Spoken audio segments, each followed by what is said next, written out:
안녕하세요. 배신의 장미입니다. 오늘 이야기는 친정엄마도 시어머니도 모두 저버릴 것이라고 말하는 한 따님이자 며느리이신 여성분의 사연입니다. 왜 이 여성분은 친정엄마도 시어머니도 저버리겠다고 말씀을 하시는 것일까요? 과연 이 집안에 어떤 사정이 있었는지 사연 속으로 들어가 보겠습니다. 50대의 여성입니다. 아이들도 어느 정도 키워 이제는 지들 앞가림 정도는 하고 이제는 제 시간을 좀 보낼 것이라고 생각을 했었습니다. 그간 저는 참 치열하게 살아왔었거든요. 이 정도 나이가 드니 진도 빠지고 무엇보다 세상 모든 것이 다 귀찮아지더군요. 아침에 일어나기 힘들 정도로 말이죠. 저는 저희 집에서도 친정에서도 실질적인 가장이었습니다. 남편도 여기저기 일을 하긴 했었지만 사람 성격이 너무 물러터져 그런지 들어가는 직장 동료들에게 상처를 많이 받아 오래 다닌 직장이 없었습니다. 그래도 지금까지 남편과 살아온 이유는 사람은 참 착하고 순하다는 거였어요. 능력은 눈 씻고 찾아볼래 없는 그런 사람이었지만 아이들에게 좋은 아빠였고 제게도 다정한 남편이긴 했었거든요. 게다가 남편은 저희 친정 식구들에게도 참 잘하는 그런 사람이었습니다. 마치 본인이 아들처럼 말이죠. 그런데 저와 아이들에게 잘하는 남편은 고마웠지만 저희 친정에게까지 잘하는 남편은 그다지 반갑지 않았었습니다. 가끔 오지랖처럼 느낄 때도 있었거든요. 저는 친정 식구들과 그다지 사이가 좋지를 못합니다. 그게 다 돈, 그놈의 거지 같은 돈 때문이었었죠.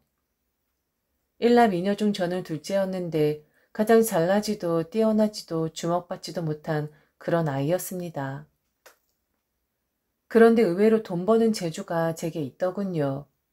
고등학교 졸업하면서 여기저기 기웃거리다 깊게는 아니어도 겉핥기식으로 이것저것 배우다 보니 밥벌이가 꽤나 되었습니다. 아마 운이 좋았던 거겠죠. 그에 반해 언니나 남동생은 저보다 더 공부도 잘했고 그 시절 대학까지 간 그런 사람들이었습니다. 핑계일 수도 있지만 제가 공부를 잘 하지 못했던 것은 타고난 공부 머리가 없는 것일 수도 있겠지만 부모님 또한 제게 그다지 신경을 쓰지 않으셨다는 점도 한몫했을 겁니다. 셋 다 공부를 잘할 필요는 없을 테고 하나 정도는 좀 모자라도 되는 거였으니까요. 돈도 덜 들고 하나 정도는 얼른 졸업을 한 뒤 일을 해야 가게 경제에도 도움을 줄 테니까 말이죠. 고등학교를 졸업하자 닥치는 대로 일을 해보겠다고 하자 저희 친정 엄마는 그러더군요. 아주 잘 생각했다고 말이죠. 그래, 네 언니도 공부시켜야 하고 더군다나 남동생도 공부시켜야 하는데 너까지 대학을 간다고 설치면 큰일이지. 아유, 저것들은 머리만 좋아서 공부 욕심만 있지. 집안 생각은 단 한 톨도 안 해. 우리 둘째가 효녀는 효녀다. 친정 엄마가 저를 치켜 세우고 칭찬을 하자 남동생은 그러더군요. 어차피 누난 대학 가고 싶어도 못 가요. 머리가 돌인데 무슨 대학을 가. 말은 똑바로 해야지. 안 가는 게 아니라 못 가는 거고 똑똑하지 못하니까 바로 밥벌이를 해야 한다는 거라고. 누나도 엄마 말 고지고대로 듣지 마. 하긴 지금 칭찬을 하는 건지 아니면 본인을 이용하려고 하는 건지 누난 그것도 잘 모르잖아. 똑똑하다고 잘난 척만 하는 남동생의 뒤통수를 세게 휘갈겼습니다. 버르장머리 없이 어디서 누나한테 그런 말을 하냐고 말이죠. 남동생은 공부만 잘하는 그런 아이였을 뿐 어렸을 적부터 인성이 엉망진창이었습니다. 싸가지도 없고 마치 지 위에 아무도 없다는 듯이 행동하는. 그런데 한번 그렇게 다져진 성격들은 커서도 변하질 않더군요. 덩치만 컸지 여전히 그 이기적인 성격. 자기 위주로만 모든 식구들이 돌아가기만을 바라는 남동생에게 질린 지 오래였습니다. 공부 잘하면 뭐합니까? 방 안에 박혀서 공부만 했던 남동생은 사회적인 인간이 되지를 못했습니다. 맨날 그 옛날 자기가 반에서 몇 등을 했다. 내가 옛날에 이렇게 천재 소리를 들었었다라며 거들먹거리기만 할 뿐.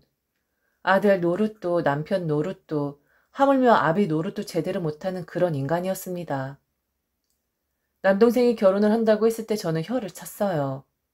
돈 한 푼 벌어놓지도 않았으면서 결혼을 하겠다고 했고 게다가 덜컥 올케는 임신까지 한 상태였었거든요. 그래서 무슨 돈으로 결혼을 할 생각이냐 하니 저를 멀뚱멀뚱 쳐다보며 그러더군요. 제가 좀 도와주면 되지 않냐고 말이죠. 누나 돈 많지 않냐고 말입니다. 저는 돈이라는 것을 그리 생각합니다. 많이 버는 것도 중요하지만 돈이라는 것은 많이 가지고 싶으면 그 돈을 내 안에 꽁꽁 가둬야 한다고 말이죠. 돈을 벌기 시작하면서 좋은 옷 한 번 입어본 적 없었고 좋은 가방 한 번 들어본 적 없었지만 저는 제 모습이 단 한 번도 초라하다 생각해 본 적은 없었습니다. 비록 제 모습은 허름할지라도 제 통장 안의 숫자들은 저를 허름해 보이지 않게 만들어 주었으니까요. 저란 사람은 돈을 잘 번 것이 아니라 돈을 잘 쓰지 않는 그런 유형이었던 것이죠. 그렇게 모으고 모았던 돈을 남동생은 동생이라는 이유로 우는 척을 하며 한 푼 두 푼 가져가더니 결국엔 올케까지 제게 매일같이 죽는 소리를 하더군요. 모르는 척하고 싶었지만 누나로서 시누이로서 그럴 수가 없었습니다. 밉고 한심하지만 제 가족이니 차라리 저한테 피해를 끼쳐야지 남에게 피해를 끼치는 모습을 두고 볼 순 없었거든요. 잘난 언니 같은 경우엔 연락을 안 하고 산지 수년이 지났습니다. 누구보다 셈이 빠르고 계산적이었던 언니는 자기랑 똑같은 남자를 만나 결혼을 하더군요. 언니 못지않게 계산과 돈에 있어서 약삭 빨랐던 사람이 바로 형부였는데 집안을 한바탕 뒤집어 엎고는 지금 연락조차 없습니다. 바로 돈으로 말이죠. 아버진 맏딸인 언니를 전적으로 믿었고 의지를 했었습니다. 사람이 정이 없고 냉정하긴 했지만 제가 아는 언니는 남에게 흠잡힐 일을 하는 사람도 아니었고 모든 일에 정석인 그런 사람이었어요. 매우 정확한 사람이었다고 해야 맞겠네요. 그런데 그런 언니가 아버지를 상대로 사기를 치고 말았던 거였죠. 아버지가 오랫동안 가지고 계시던 땅이 있었는데 파실 생각도 전혀 없으셨고 나중에 엄마랑 전원주택을 짓고 사시겠다고 하신 곳이 있었습니다. 어떻게 아버지를 구워 삶았는지 모르겠지만 아버진 언니와 형부에게 그 땅을 팔아버리라고 부탁을 하시게 되었고 그 땅이 팔리자마자 그들은 야반도주 하듯이 도망을 가 버린 것이었습니다. 그 이야기를 하다 보면 밤이 새도 모자랄 판이기에 이 정도로 정리를 하겠으나 그때 정말 별별 일이 다 있었죠. 쫓고 쫓기는 언니네가 살고 있는 곳에 아버지는 보초를 서시기도 했고 형부가 다니는 회사에 찾아가기도 했으나 이미 그들은 오래전부터 그 땅 욕심을 낸 듯 싶더군요. 땅이 돈으로 되자 흔적도 없이 사라져 버렸거든요. 아버지는 언니를 원망하기보다는 형부를 원망했었습니다. 다 남자 잘못 만나 언니가 그리 변한 거라고 말이죠. 하지만 그 아내의 그 남편 아니겠습니까? 돈 때문에 지 부모도 나 몰라라 내팽개치고 부모들의 지를 어떻게 생각했는지 잘 알고 있었으면서 그리 행동했던 언니에게 잘못의 크기가 더 큰 법이겠죠. 아버지는 이후 입을 닫으셨고 땅을 빼앗기고 돈을 도둑질 당했다는 그 사실보다 맏딸이 아버지란 사람을 배신했다는 것에 더 실망을 한 듯 싶었습니다. 그런데도 가끔 명절이 되면 생일이 되면 언니 이야기를 하곤 했었죠. 잘 살고 있는지 궁금하다고 혹시 저한테는 연락이 오는 것 아니냐고 말이죠. 가족의 형태를 깨어버린 언니와 형부를 보면서 남동생에게 냉정하게 대하는 것이 그들을 도와주는 일이라는 것을 잘 알고 있었지만 차마 저는 그러질 못했습니다. 꼴값 떠는 것일 수도 있지만 언니가 가족들과 인연을 끊어버린 뒤 둘째였던 저는 제가 맞이 노릇을 해야 한다는 생각을 가졌었거든요. 정말 주제넘게도 말이죠.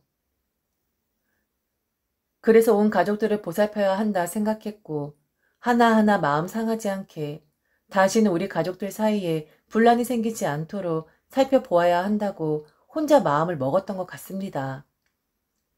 그런데 애초에 우리 가족들은 저란 사람을 이용해 먹는 것에만 치중했었고 제 약한 부분을 건드리며 이리 빼내고 저리 빼내고만 했었던 거였죠.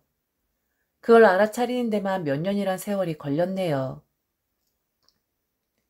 잘 지냈지? 일주일 전에 며느리한테 전화가 왔었는데 지금 엄마 속상해서 미칠 것 같아. 아침에 병원 가서 침까지 맞고 왔어. 얼굴이 다시 돌아갈 것 같다. 스트레스를 너무 많이 받아서. 아휴, 그것들은 사는 게 왜 그런 건지. 똑똑하고 그만큼 배우고 했으면 지들 앞가리면 좀 할 만한데. 왜 그러는지 정말 모르겠다. 네 올케가 그러더라. 이번에 집주인이 집을 빼라고 해서 옮겨야 하는데 전세자금 2천이 모자란데 나한테 부탁을 하는데 내가 그렇게 큰 돈이 어딨어. 그래서 너한테 살짝 이야기를 해보라고 했는데 혹시 네 올케가 너한테 전화 왔었니? 아유, 맨날 다들 너한테만 손 벌리고 너한테만 의지하는 것 같아서 엄마가 면목이 없어. 딸, 엄마 말 듣고 있어? 그때도 지금도 저는 엄마를 안쓰럽게 생각하긴 합니다. 그 힘없는 여자에게 그런 이야기를 해봤자 결국엔 제게 부탁을 해야 하는 입장이 되어 버리는 건데 다들 그걸 노리고 엄마에게 아쉬운 소리를 해댄다는 것 정도는 잘 알고 있었기 때문이죠. 그리고 엄마가 부탁하는 일엔 거의 거절하지 않았었던 저였기에 엄마를 이용함으로써 저를 이용하려고 했던 거겠죠. 그런데 남동생네는 제게 의지를 하는 수준이 점점 정도를 넘어서고 있었습니다. 언제까지 제가 동생 하나라고 그의 뒤치다꺼리를 해야 하는 건지. 여윳돈이 없었던 것은 아니었으나 이번엔 내어줄 수가 없다고 생각을 했어요.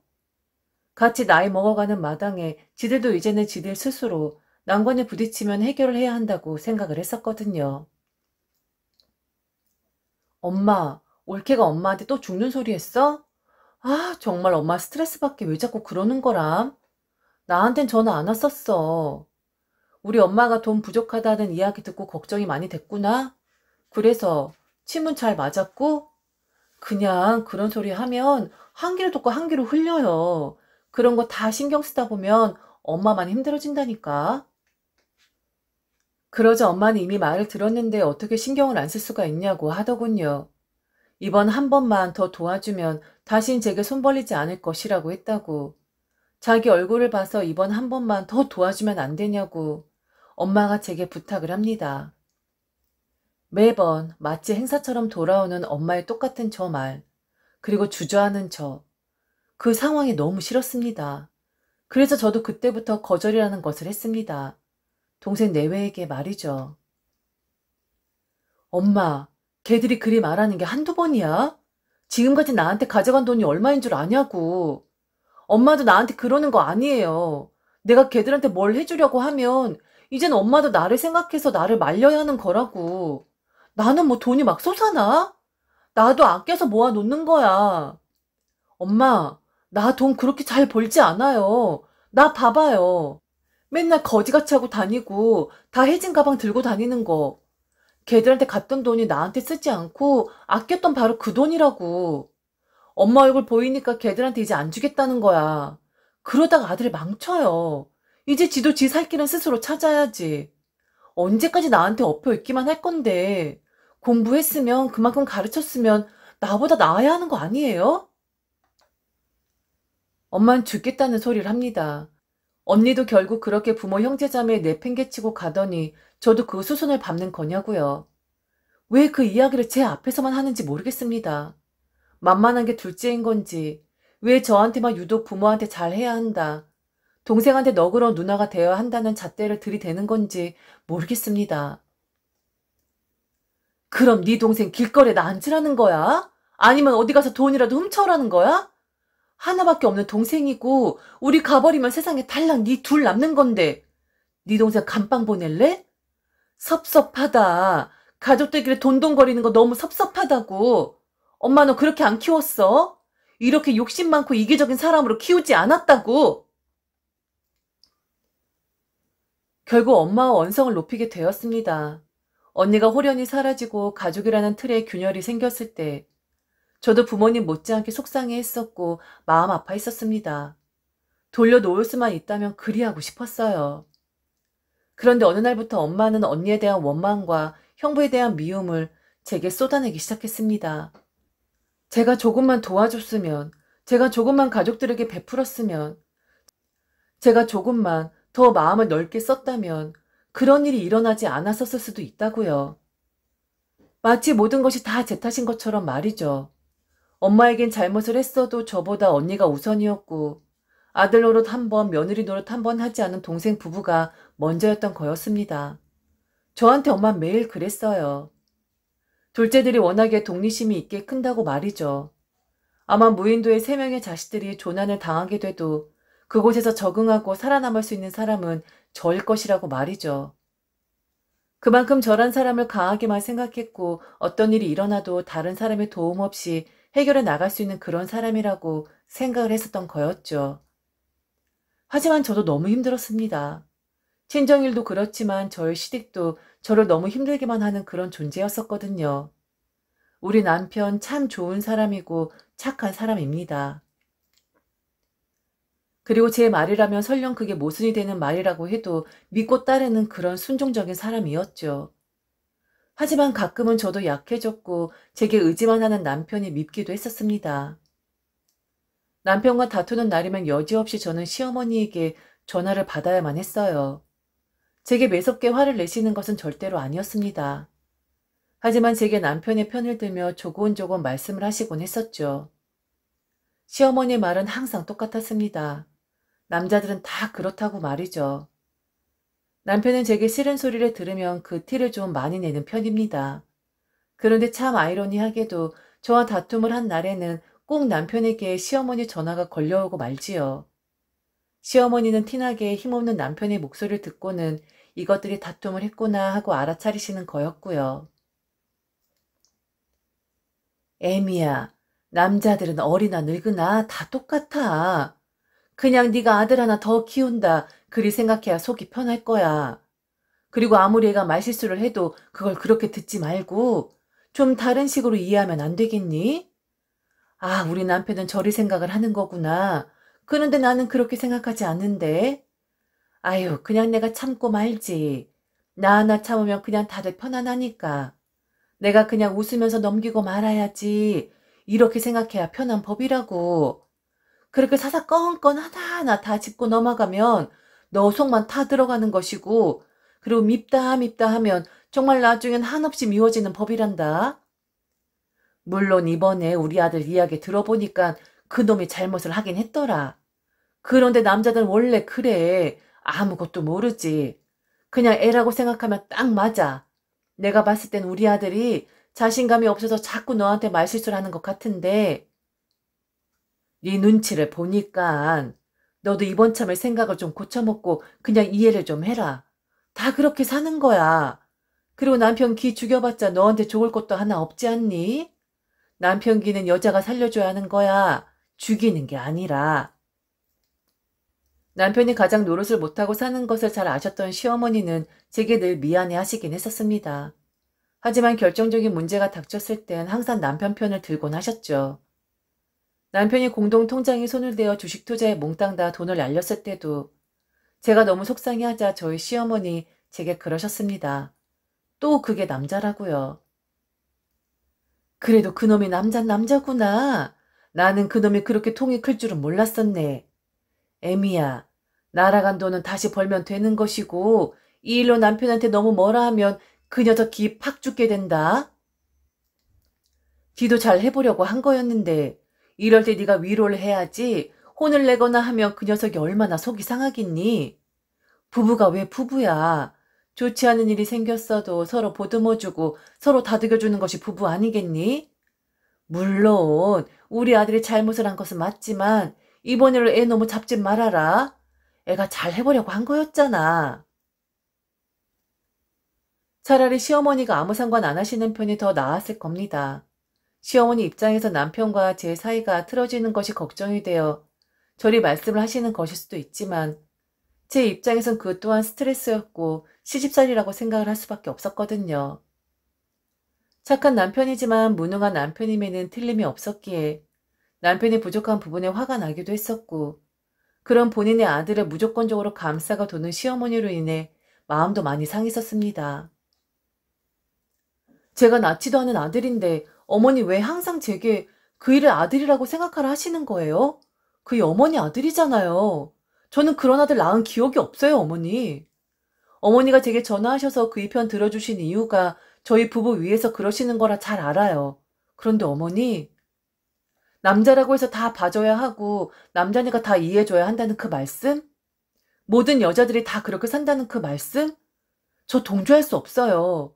왜 그렇게 살아야 하는 건데요? 만일 남편을 아들로 여기고 살아야 한다면 저 또한 남편한테 딸로 살아야 하는 거 아닐까요? 왜 여자만 참고 여자만 남편은 원래 그러겠거니 하고 이해하고 넘어가야 하는 건데요? 만일 그 사람하고 저하고 잘 살길 바라신다면 그 사람 목소리 듣고 싸운 것이라 짐작하고 저한테 전화하시는 거 그만두세요. 지금 어머니 이러시는 거 하나도 도움 안 돼요. 그리고 왜 남편 기만 살려줘야 하는 건데요? 실질적인 가장은 저인데 제가 이 집안 다 먹여 살리고 있는데 남편이야말로 제 길을 살려줘야 하는 거 아닌가요? 그런 말씀 정말 마세요. 어머니가 왜 그리 말씀하시는지 잘 아는데 이제 그렇게 둘러서 어머니 아들 편 드는 거 그만두시라고요. 박복한 삶이었습니다.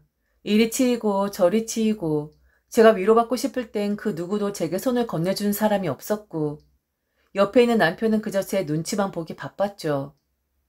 본인이 제게 해줄 수 있는 것이 하나도 없으니 당연한 거였겠죠. 그러다가 저는 결국 친정이도 시댁이도 폭발을 하고 많은 일이 생기고 맙니다. 저라는 사람을 좀 내버려 두었으면 좋겠는데 결국 아쉬운 일이 생기면 저를 찾는 것이 무슨 취미라도 된 듯 또다시 저의 도움을 원하는 일이 생기더군요. 바로 친정 엄마와 시어머니의 거처 문제 때문이었습니다. 아버지가 돌아가시고 1년 정도 지났을 때 엄마는 갑자기 몸 여기저기가 아프다고 했었어요. 정신줄도 자주 놓는 것 같았었고요. 치매 진단을 받아 보았는데 아무 이상이 없긴 했었습니다. 그런데 남동생과 올케는 또 제게 죽을상을 합니다. 엄마가 너무 안 되었다고 말이죠. 엄마를 혼자 두기에 너무 걱정스럽다고 얼른 누군가가 모셔야 하지 않겠냐는 말을 하더군요. 그 누군가가 누구였을까요? 저는 그들의 말을 귀담아 듣지도 않았습니다. 다만 옆에 있는 남편은 남동생과 올케 이야기를 잠자코 듣고 있더니 동조를 하는 듯 했었고요. 아니나 다를까 집에 와서 남편은 제게 그러더군요. 친정 엄마를 우리 집에서 모시는 것이 어떠냐고 말이죠. 과연 여러분들은 어떠실까요? 남편에게 친정 엄마를 모시자는 소리를 듣게 된다면 말이죠. 기쁠까요? 시어머니가 아닌 내 엄마를 모시자고 했으니 그 남편이 기특했을까요? 사랑스러웠을까요? 제가 나쁜 딸일 수도 있지만 저는 전혀 그렇지 못했습니다. 저런 말을 하고 있는 남편이 웃겼어요. 그리고 한심했습니다. 여보, 장모님 우리 집으로 모셔오는 게 어때? 나는 불편할 거 하나도 없어. 아까 처남이 장모님 걱정하면서 말하는데 너무 측은해 보이더라. 처남님 지금 상황이 상황이다 보니 장모님 모시기 쉽지 않을 테니까 그냥 우리가 모셔오자. 난 정말 괜찮아. 장모님이 잘 해주시기도 하고 그리고 장모님도 나 좋아하시잖아. 뭐 가끔 당신 욕 같이 하면 재미나겠네. 농담이야 농담. 암튼 난 정말 괜찮으니까 장모님 모셔오자. 에이 그렇다고 너무 감동받지 마. 이런 남편 세상 어디에도 없겠지?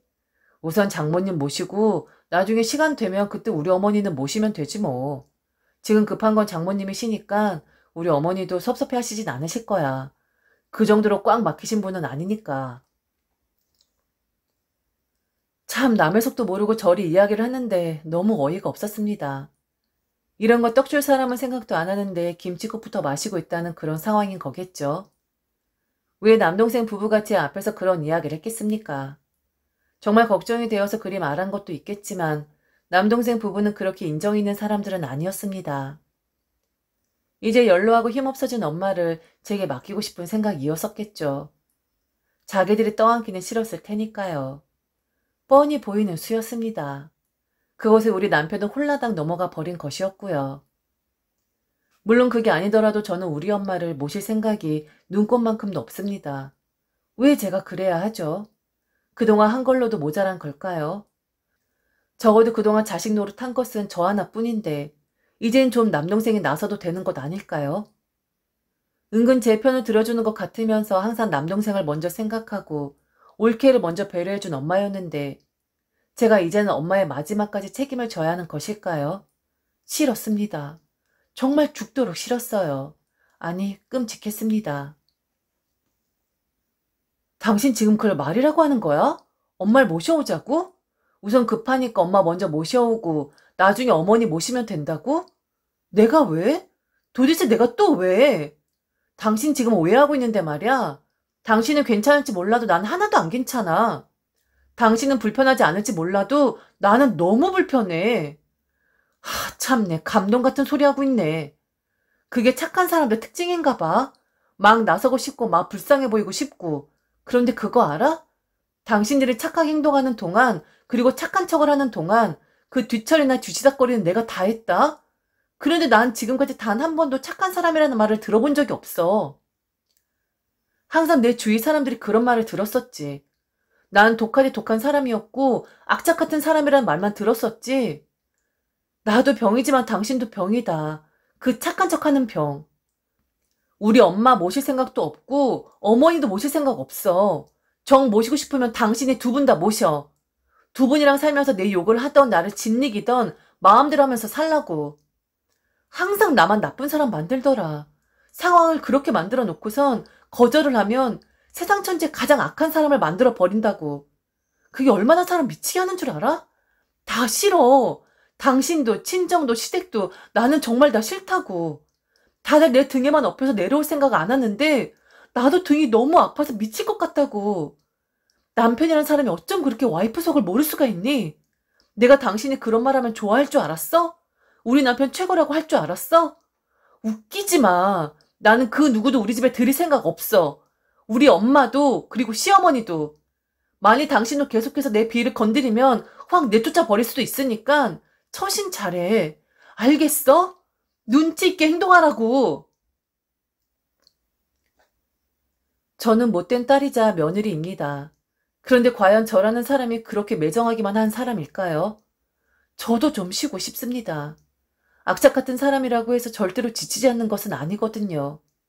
저도 이만큼 열심히 달렸으면 이젠 휴식이라는 것을 제게 안겨주고 싶습니다.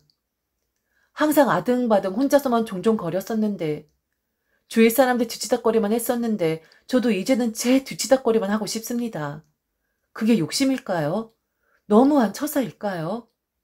저를 욕하신다 하셔도 저는 이제 좀 그렇게 살고 싶습니다. 아무 근심 걱정거리 없이 오직 제 한 몸만 좀 걱정하면서 그렇게 살고 싶어요. 제발 말이죠. 지금까지 들어주셔서 진심으로 감사합니다. 이상 배신의 장미였습니다.